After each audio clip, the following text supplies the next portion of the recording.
Bienvenidos. El día de hoy queremos tratar el tema de la identidad nacional y los símbolos patrios en el contexto del Día de la Bandera. ¿Qué significan para los mexicanos todos estos temas? ¿Qué contexto se está dando hoy con la globalización y qué se espera que se dé en los próximos años? Y para eso hemos invitado a tres expertos que nos van a ayudar a entender a mayor detalle esta situación. Yo quiero empezar aprovechando Omar Ali. Omar Ali, ¿qué es la identidad nacional? ¿Cómo se come este asunto? Porque muchos podrán pensar ideas muy vagas. ¿Cuál podría ser una definición operable en el mundo de hoy de identidad nacional? Pues en esencia yo creo que tendría una similitud enorme con la identidad cultural. Es todo un conjunto de conocimientos, culturas, formas que lo identifican a una persona o una comunidad con una nación. Pero en el caso muy particular de nosotros, de México, pues la identidad cultural o la identidad nacional propiamente ha tenido muchos tropiezos para una conformación como tal, ¿no?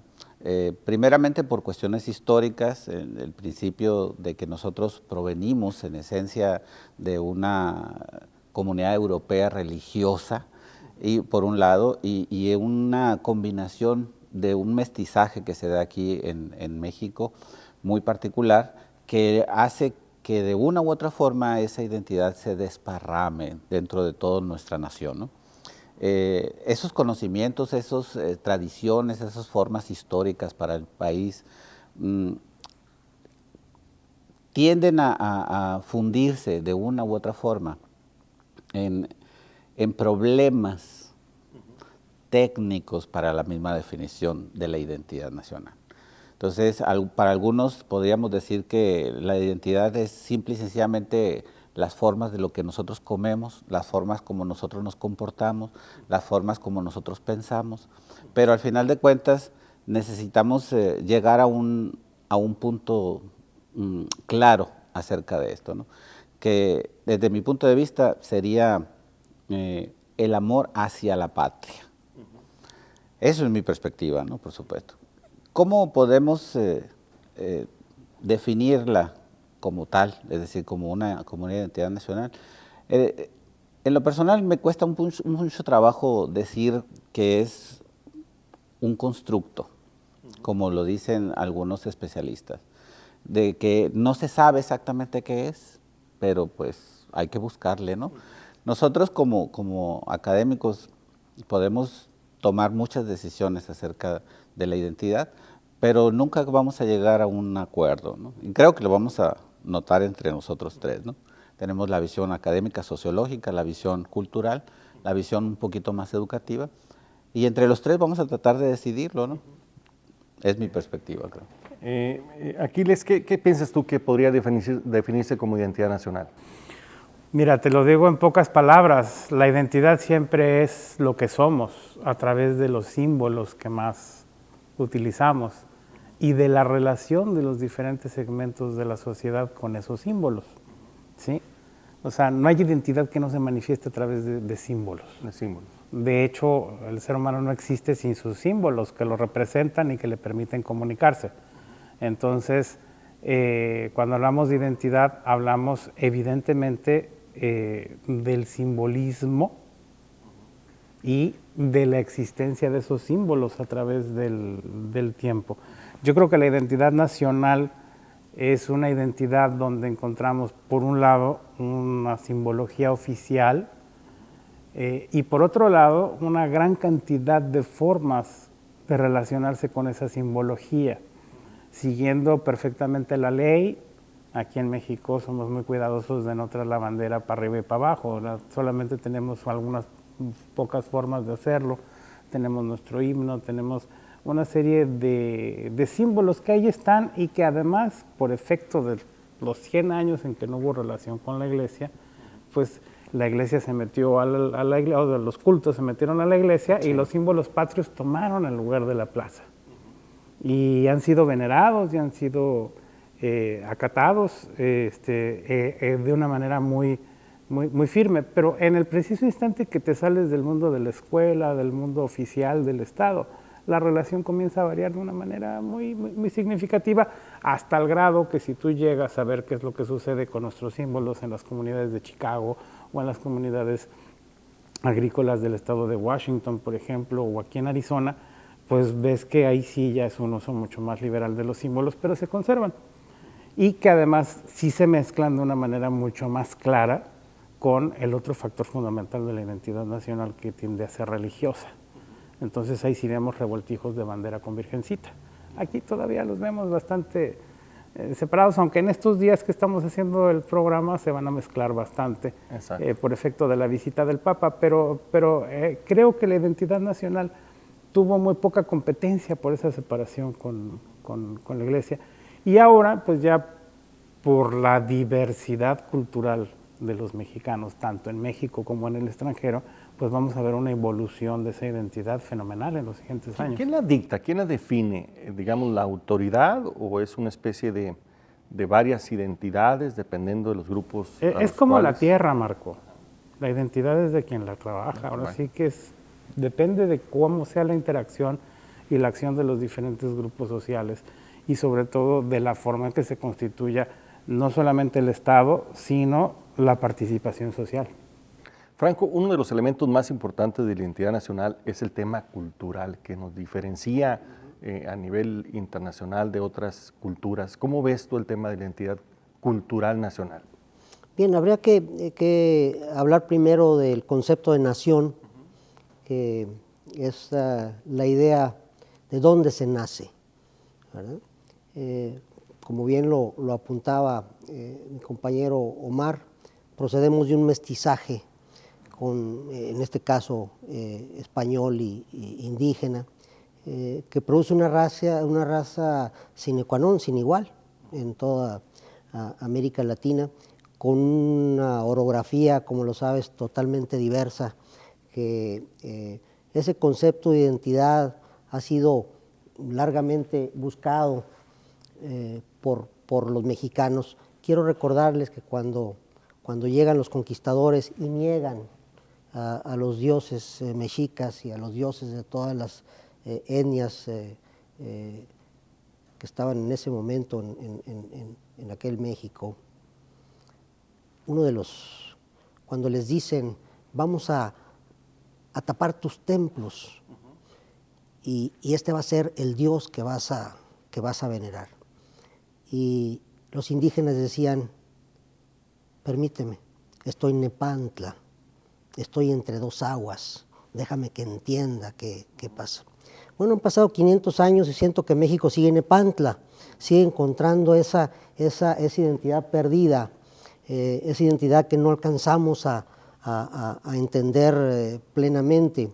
Y ese concepto de Nepantla, Marco, es el concepto exactamente del encuentro de dos aguas, del agua que viene del río y que encuentra al agua del mar, entre dos aguas, ese tema difícil, ese tema que se encuentra, por ejemplo, el salmón, que si bien es cierto, nace en las montañas de Alaska y vive durante un tiempo en alta mar y al regresar se encuentra otra vez con el Nepantla, ¿verdad? Tener que encontrar otra vez el agua dulce, habiendo vivido en el agua salada. Yo tengo la impresión de que este país tiene un grave problema de identidad cultural, o esa pluricultura en la que vivimos, en que muy poco, Marco, ha abonado la televisión mexicana. Muy poco. Seguimos viendo programas de televisión en el que en las telenovelas no tienen nada que ver con nuestra realidad. Bien lo decía en ese sentido Carlos Monsiváis hace 20 años. Mi querido Aquiles decía que en México ya había nacido la primera generación de norteamericanos, ¿no? Y ahí le dejo esperar a Omar qué dice sobre esto. ¿Cómo es? Es que realmente es muy cierta la perspectiva en el sentido de cómo fue prácticamente destruido todo el cúmulo de conocimientos de los mayas, de los mexicas. Muy pocos códices pudieron sobrevivir a la destrucción de la iglesia. y muy pocos trabajos de los mayas también pudieron sobrevivir. Todavía es fecha de que estamos tratando de entender lo que nos dijeron los mayas, ¿no? En los famosos templos. No se ha podido descubrir perfectamente bien lo que se significaba. Pero bueno, el caso es que ese dominio ideológico que trató de imponer perfectamente bien la Iglesia en México ocasiona en gran medida ese problema. Un problema de que el mexicano nunca se identificó como tal, nunca se identificó ni como indio ni como español. Entonces, hay algunos estudios muy interesantes de que corroboran el hecho de que las formas culturales de una nación tienden forzosamente a ser repetidas por un colectivo, ¿no? Y ese colectivo estimula esa generación de culturas, de formas, que de una u otra forma también van contribuyendo con una identidad nacional. Pero en el caso muy particular de nosotros los mexicanos, tenemos muy definidos los esquemas que son de identidad. La bandera es uno, el himno nacional es otro, el escudo nacional es otro y desafortunadamente el fútbol también es otro, ¿no? Entonces, esos mismos esquemas no los hemos podido ampliar. Incluso la música ha sido objeto de esa clase de críticas, ¿no? La perspectiva sociológica, en la comprensión, ¿no? de cómo funciona ese intercambio de información entre los grupos, de cómo un grupo determina ciertas cosas y van formándose en base a una cierta geografía que hacen que de una u otra forma los del norte se sientan muy particulares o muy especiales, diferentes a los del centro en México y muy diferentes a los del sur, por ejemplo. Entonces, esa combinación de factores pues va a seguir todavía ocasionándonos ese problema del Nepantla, o sea, no sabemos hacia dónde integrarnos, ¿no? Exactamente. Muy bien, estamos hablando sobre el tema de la identidad nacional, vamos a regresar un momento más con ustedes. Estamos de regreso, estamos hablando sobre la identidad nacional. Tú decías, Aquiles, que son los comportamientos y los símbolos, y la relación entre las personas y los símbolos es lo que da como producto la identidad nacional. ¿Cuáles son los grandes símbolos que identifican a los mexicanos? Bueno, por un lado están los símbolos oficiales, nuestra bandera, nuestro himno, esos son los símbolos patrios, el águila, que está sobre un opal devorando una serpiente. El escudo nacional. O sea, nuestro escudo, pues esos son los primeros y grandes símbolos. Y hay otros elementos de identidad que son increíblemente fuertes, dinámicos, la cocina y la comida. La parte del fútbol por los medios y sobre todo porque es uno de los elementos que más le permite sentir un poquito que es mexicano a todos aquellos que viven fuera del país, sobre todo en Estados Unidos y una parte de Canadá. Forman parte también de todo eso. Y hay un tercero que a mí me parece que es fundamental, que es la diversidad. El tlatoani o el caudillo es un símbolo nacional para uso y desuso, pero sigue siendo vigente, el todopoderoso, el salvador, el que va a cambiar el mundo. Siempre buscando a alguien que nos salve, ¿no? Que nos saque adelante. Sí, una parte de la sociedad moderna ya reniega de ello, ya no quiere más caudillos, ya todos los caudillos nos han defraudado, no son democráticos, pero sigue siendo algo muy, muy intrínseco a la identidad nacional. Y hay otra parte de la cultura que, te digo, es la diversidad, y esa diversidad está dada por la gran desigualdad que hay en el país, no solamente en lo económico, sino también en lo etnográfico, en lo geográfico, en lo político. Somos muy diferentes y además tenemos una manera de entendernos que queremos verlo con mucho melodrama. Somos demasiado melodramáticos, que eso es algo inherente a Latinoamérica. Latinoamérica es la región del mundo que más acude al melodrama como género para divertirse. O sea, necesita sentirse muy apabullado, ser muy víctima. Eso es algo que tenemos. Pero no somos el único país con diversidad, ni somos el único país que tiene problemas de identidad. Nuestro vecino del norte los tiene bastante serios, porque es un país de inmigrantes. Lo que pasa es que es tan apabullante el que soy el ganador, soy el imperio, el mundo va para donde yo voy, pero eso es en cierto aspecto, pero en otro también es un país con grandes inercias, con grandes desigualdades y con una visión que se está fragmentando y cada día se nota más también incluso en la política. En Europa vemos una desfragmentación nacional, vimos cómo desapareció Yugoslavia, vimos cómo a los rusos les cuesta muchísimo trabajo mantener unido a un país con la inmensidad que tiene. Entonces, es algo que nos sucede. Sin embargo, nosotros sí melodramatizamos mucho esas diferencias, porque también son diferencias que evidentemente la parte que corresponde a la pobreza, a la miseria, las hacen que sean pues, lacerantes hasta este momento. Es decir, México es un país que no alcanza pleno desarrollo y eso tiene también un costo sobre la identidad muy fuerte y lo estamos viviendo todos los días. Dentro de los grandes símbolos, sin lugar a dudas, un papel protagónico lo juega la bandera mexicana, ¿no? O sea, cuando queremos demostrar que somos muy mexicanos adentro y afuera, sacamos nuestra bandera, ¿no?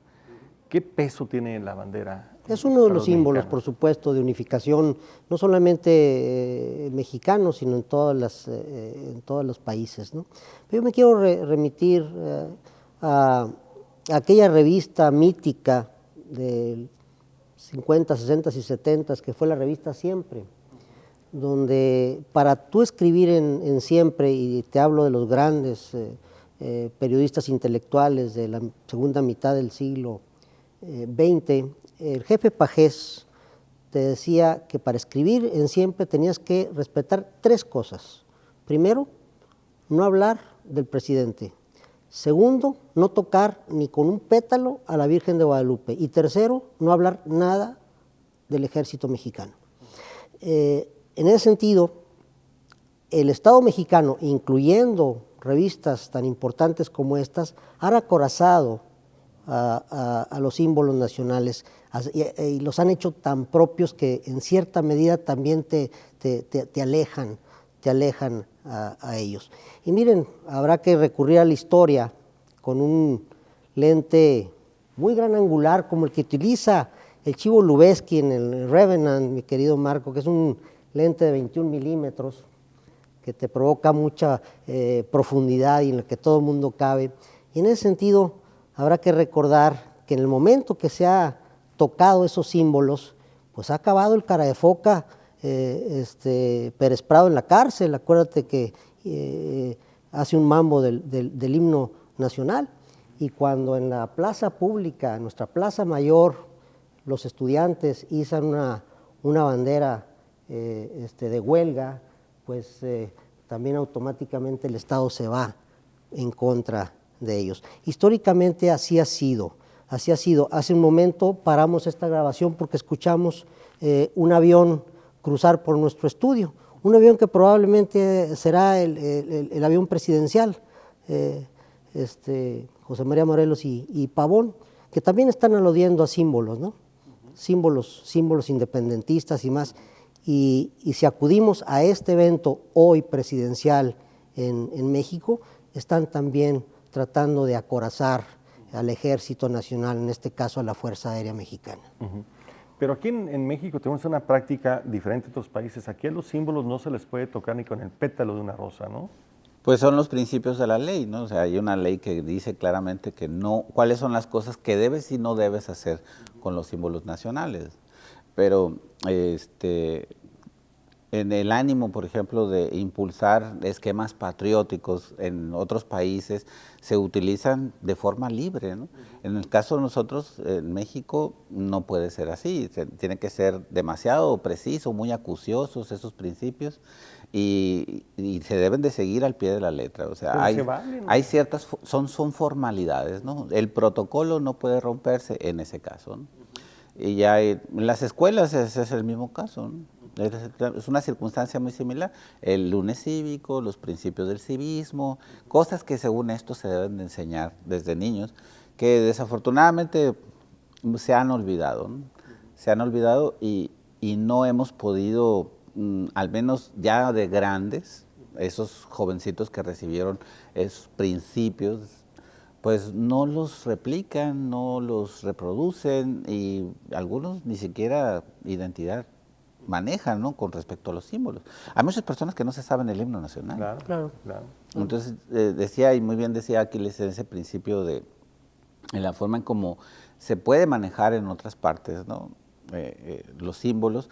En nosotros somos demasiado precisos, muy acuciosos y no nos permiten simple y sencillamente utilizarlos para otras cosas, ¿no? ¿Cómo se conocen por parte de los mexicanos aquí los símbolos patrios? ¿Cómo se los trasladamos y se los damos a entender a nuestros niños, por ejemplo? Como la vajilla de lujo de todas las familias, que solo se saca cuando hay invitados especiales.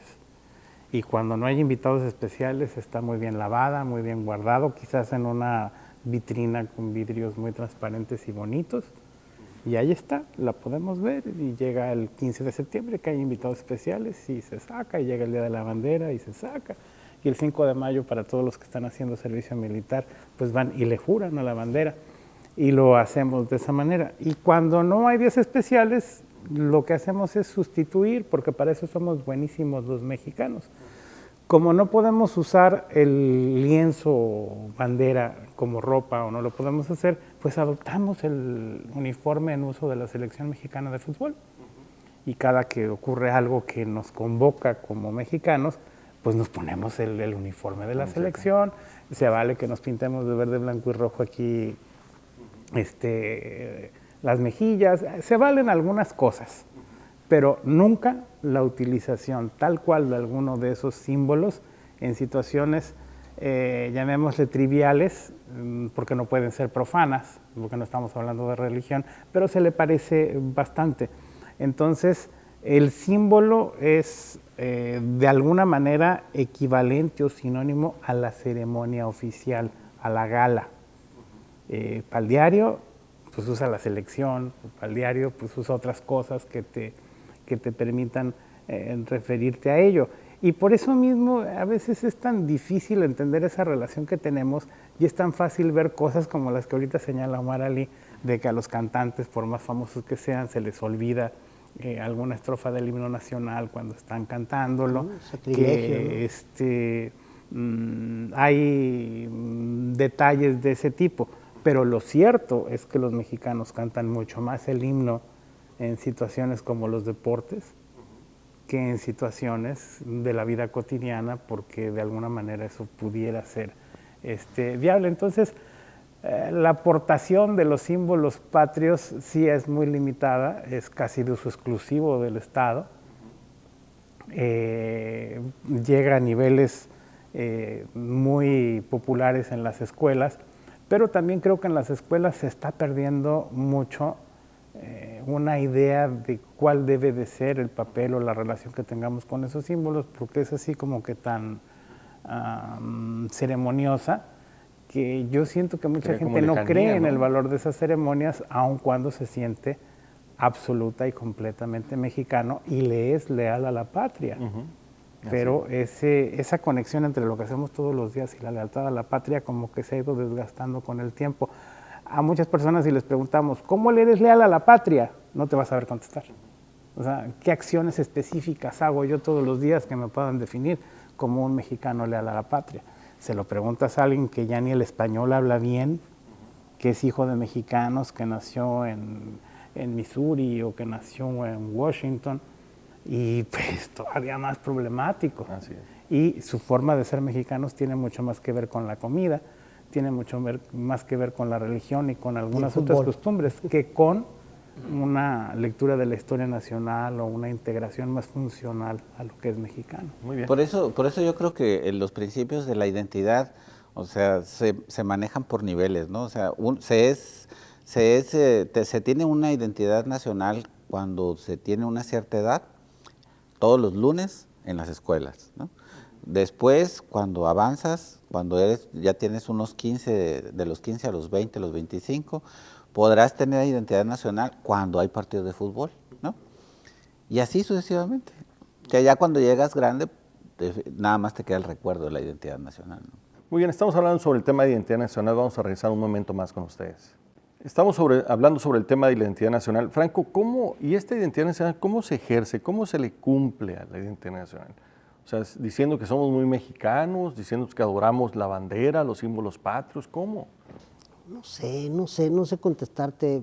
Y como cada quien remite a sus áreas de conocimiento, estaba recordando que en los años 30, principios de 40, un intelectual de mi tierra, de Torreón, don Salvador Novo, hizo un eslogan una frase publicitaria que decía: de Sonora a Yucatán, sombreros Tardán, ¿no? Tratando en ese sentido, un intelectual, de tratar de unir los polos tan equidistantes como puede ser la cultura sonorense y la yucateca, que si tú me dices qué nexos puedes encontrar, yo te puedo decir casi ninguno, ¿no? El yucateco ni siquiera es latinoamericano. Yo creo que el yucateco es de otra galaxia, ¿no? Es de otro mundo. La hermana República de Yucatán, Franco, por favor. Con su propia bandera, con su propia cultura, con su propia manera tan singular de ser. Y mira que voy la semana que entra para allá, para ver a mi querido José Ramón Enríquez.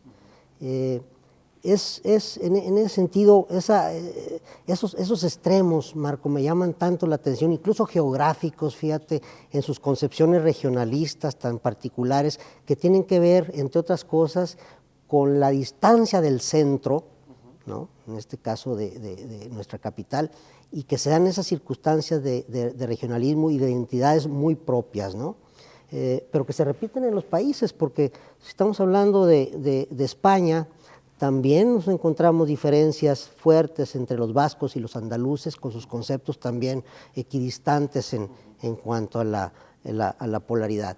En ese sentido, el esfuerzo que ha tratado de hacer el Estado mexicano es de alguna manera cohesionar todas esas culturas a través de los símbolos que ha comentado Ali y que ha comentado también Aquiles.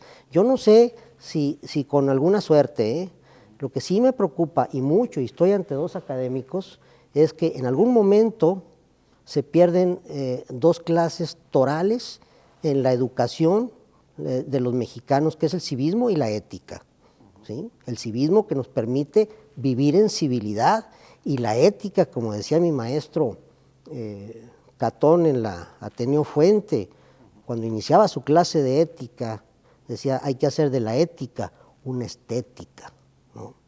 De ese nivel. ¿Qué opinan?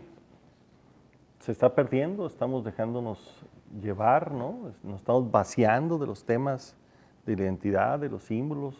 ¿Estamos empezando a dar contenidos nuevos que se van formando con el día a día? Pues creo que Franco acaba de dar precisamente en el clavo de todo este esquema que viene siendo el modelo educativo, la forma en cómo nosotros a través de la educación le enseñamos a la gente a vivir en convivencia, le enseñamos a vivir en sociedad, le enseñamos a respetar los principios, no tan solo de los demás, sino de la nación, ¿no?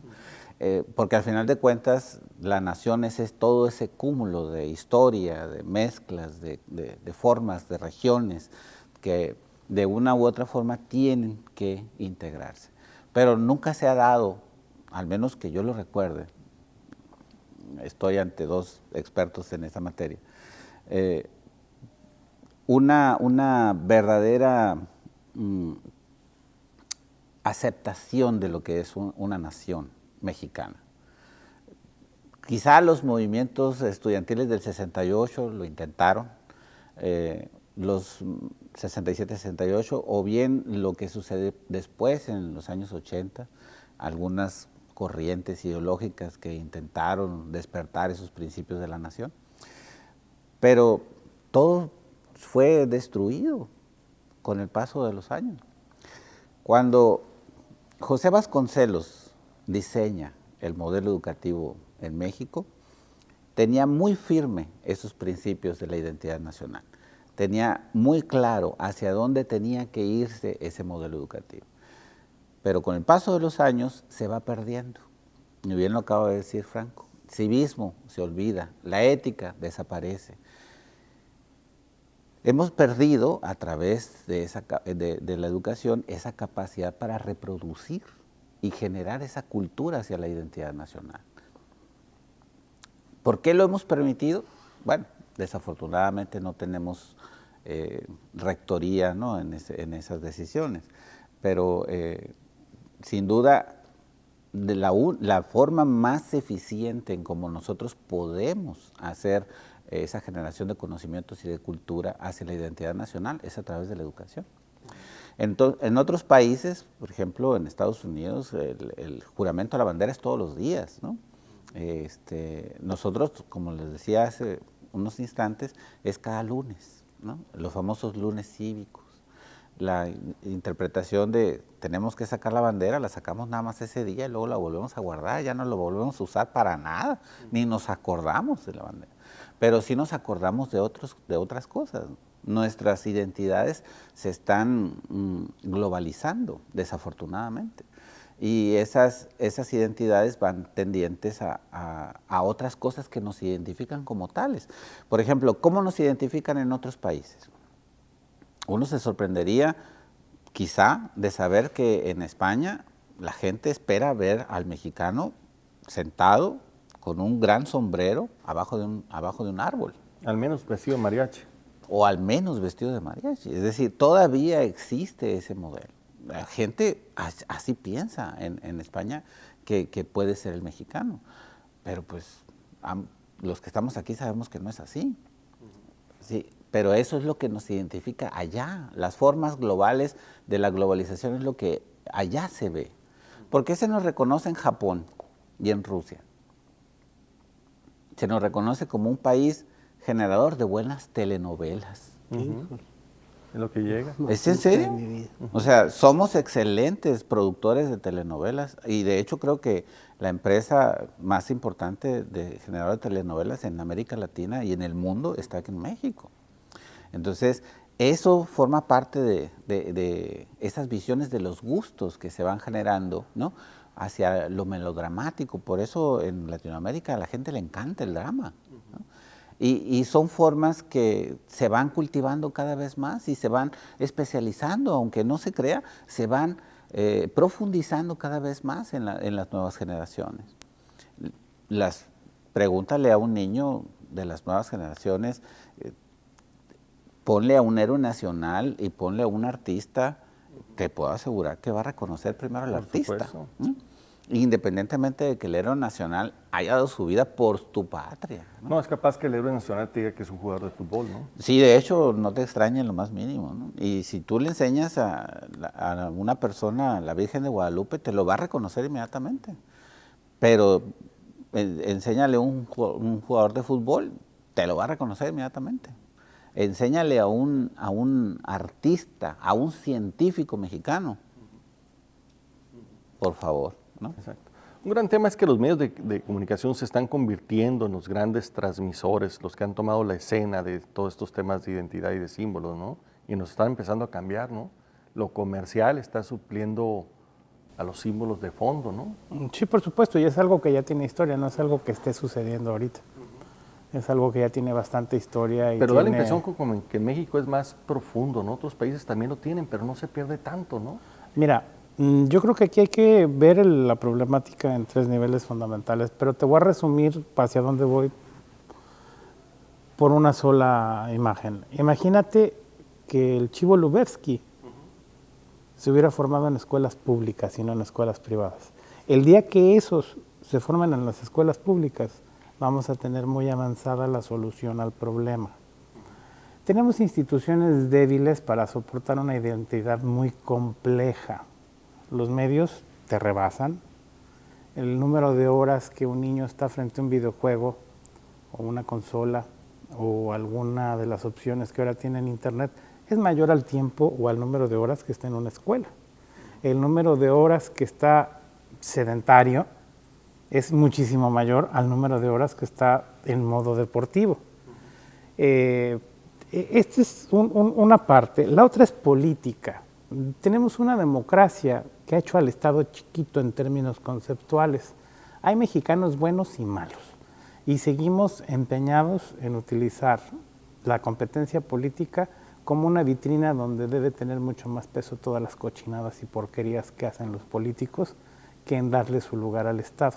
El más importante símbolo nacional, que es el Estado, ese no está en la vitrina. Ese está en las patas de la política. Y ese está excesivamente magullado por el crimen organizado y por esas realidades que aquí vivimos cotidianamente, que dan lugar a que haya muchos jóvenes que en la escuela no encontraron nada y que saben que tienen más futuro aunque su vida sea corta, tratando de entrar a una banda criminal que dedicándose a tener una carrera profesional. Y también necesitamos transformar el sistema de tal forma que no tengamos una identidad nacional fuerte en el extranjero por nuestras excepciones. O sea, estamos muy pendientes de cuántos goles mete el Chicharito y cuántos goles mete el Chicharito y cuántos goles mete el Chicharito, y hay otros 4 o 10 que juegan fútbol fuera, pero pues a todo el mundo se le olvida quiénes son. Hay 1 o 2 directores de cine que son increíblemente buenos, que son de origen nacional, hay escritores, literatos de primera, hay otro tipo de deportistas, hay las artes plásticas, la danza, hay mexicanos excepcionales, pero son eso, excepción, no vienen de las escuelas públicas. Y los que fueron a escuela pública, sus padres tuvieron a bien meterlos a una academia por las tardes. Pero así que tú dijeras, uy, el mundo de la cultura nacional está lleno de egresados de la Casa de la Cultura. No, no es algo que ocurra y debiera estar ocurriendo. La excepción debiera ser la norma, que tengamos un sistema cultural y una escuela fuertes en la defensa del idioma, fuertes en la defensa del cuerpo, fuertes en la defensa de la identidad. No lo son.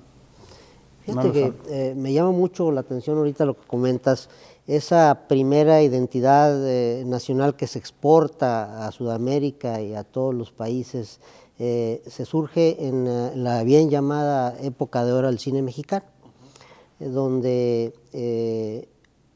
el Indio Fernández es a Gabriel Figueroa lo que Iñárritu el Negro es a Lubezki. Me explico. Tuvo que pasar 50 años para que volviéramos a tener presencia fílmica nacional e internacional. Por el cine, que es un tema que me apasiona, es la conformación del equipo, donde el director confía básicamente en sus ojos, en su fotógrafo, ¿no? Si bien es cierto, otro paisano mío, el Indio Fernández de Nadadores, Coahuila, se asocia con el mago de la lente que era don Gabriel Figueroa y que mira que hizo escuela. Y en ese sentido hay un respeto entre ellos dos y forman juntos la identidad fílmica nacional en todos los países. Pero tiene que pasar 50 años para que surjan Amores Perros, fíjate, ¿verdad? Mostrándonos otra realidad mexicana, contrastante, fuerte, dura, y ahora dan el brinco a la internacionalización con películas de una gran factura. Eso habla bien de los mexicanos, habla bien de nosotros en el extranjero y demás. Te quiero recordar que la primera mujer artista que sale en los años 30 a abrir camino a las artistas mexicanos fue Lupe Vélez, una chaparrita de unos 65 que se le llamaba The Mexican Spitfire porque hablaba fuego, la mujer era muy movida. Imagínate, en los años 30 pues no tenía cabida Lupe Vélez, ¿no? Y andaba picando piedra y se presentaba donde no la invitaban y estaba en el plató y andaba para todos lados hasta que finalmente le dan un papel a la mexicana en un ambiente netamente sajón. Y le preguntan cuando triunfa, Lupe, ¿cuál es tu secreto? ¿Cómo lo hiciste? El secreto, dice Lupe Vélez, es circular, ¿no? Andar buscando y picando piedra, Marco. Quiero finalizar diciéndote que me preocupa mucho en un entorno nacional que se olvide que don Justo Sierra, el gran maestro don Justo Sierra, definía a su ministerio como Ministerio de Instrucción Pública, porque los porfiristas, y mira que tienen lo bueno, los porfiristas sostenían que la instrucción pública se daba en las escuelas y la educación en las casas, ¿sí?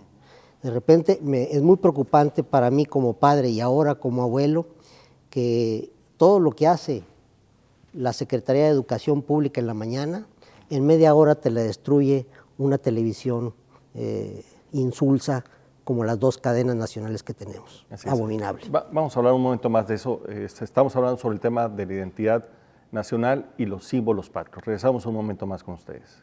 Estamos de regreso, estamos hablando sobre identidad nacional, símbolos patrios, con tres personas que nos están ayudando a entender mucho esta compleja, a veces, definición y operación de este tipo de conceptos. Pero aquí hay un reto adicional a todos los que hemos platicado. En un mundo abierto, Omar Ali, en un mundo, digamos, impactado por el Internet, donde el conocimiento ahora corre libremente entre todos los países, donde ya las diferencias parecen que se desvanecen, ya hay más coincidencias. ¿Tiene sentido todavía este concepto de identidad nacional? Debe de, porque de otra forma perderíamos una manera de relacionarnos con las cosas que son de nuestro propio interés. Yo quisiera rescatar, para contestar esa pregunta, quisiera rescatar lo que mencionaba Franco hace un instante que me pareció maravilloso. La forma en cómo el expresidente Mújica rescata esa perspectiva de que la educación se da en las casas y la formación se da en las escuelas. En las casas se les enseña a los niños a dar las gracias, a respetar las cosas ajenas, a respetar a los mayores, a comer con la boca cerrada, y en las escuelas se les enseña geografía, matemáticas, hacer cuentas, ¿sí? Son cosas distintas. Y esas apropiaciones, y es la parte que tiene que ver con esto, la forma en como nosotros, al momento que estamos estudiando, que nos relacionamos con todo lo que está a nuestro alrededor, nos apropiamos de conocimientos. Y esos conocimientos, definitivamente nosotros tenemos que encontrar a alguien con quien compartirlos. Tenemos que compartir la afinidad. Y eso, de una u otra forma, contribuye a esa identidad. Porque nosotros reconocemos nuestra identidad individual y después pasamos con otra persona y vamos formando grupos. Y esos grupos van formando principios de generación de conocimientos, de cultura, que se van ajustando, adecuando a una cierta geografía, que de una u otra forma van a terminar siendo una identidad, que puede ser regional y después puede ser una identidad más grande. Entonces, realmente sí tiene caso que nosotros sigamos generando conocimiento, pero generando conocimiento preciso, un conocimiento que realmente contribuya a esa identidad nacional. Pero lo que vemos en nuestro alrededor no es lo suficientemente bueno. Al contrario, es lastimoso lo que vemos. Pasaron 50 años para que tuviéramos una nueva perspectiva del cine, y han pasado, creo que más de 100 para entender un buen científico, ¿no? Tenemos a un premio Nobel con origen mexicano, ¿no? Hemos tenido a otros expertos reconocidos a nivel mundial, pero bien dice Aquiles, son excepciones a las reglas. Entonces, las formas en cómo nosotros recibimos toda esa información y nos apropiamos de ciertos conocimientos, de ciertas tradiciones, pues no la estamos haciendo de la forma más apropiada posible, ¿no? Es mi perspectiva, ¿no? ¿Qué opinas, Aquiles, de lo que comenta Omar Ali? Mira, el gran problema con los medios, Marco, es que pian pianito, los seres humanos hemos ido sustituyendo los líderes con los que tenemos una interacción personal por los líderes mediáticos con los que no tenemos ninguna interacción personal y quienes no tienen ningún compromiso con ninguno de nosotros.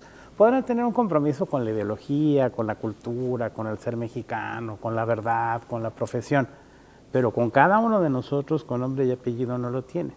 Ese papel estaba en el maestro, debe seguir estando en el maestro, en el instructor deportivo, en el de la academia de baile. Y sin embargo, la formación que le estamos dando no está encaminada a eso. Un porcentaje altísimo de nuestros maestros son disidentes del Estado y se dedican a cuestionar todo lo que puedan cuestionar, para bien o para mal. Muchos estudiantes universitarios tienen mucho más conocimiento del derecho laboral que de su propia profesión. ¿Por qué? Porque sus profesores están metidísimos en los sindicatos defendiendo sus intereses. Entonces, así como que de repente encuentras que vivimos en una sociedad donde cada quien tiene que rascarse como pueda en relación a cómo construir su rumbo, cómo construir el lugar donde quiere ir, el estado emocional al que quiere llegar, la situación social que le es más propia. Y eso es algo donde, por eso, en la parte de la política educativa y la política cultural debe ser fundamental.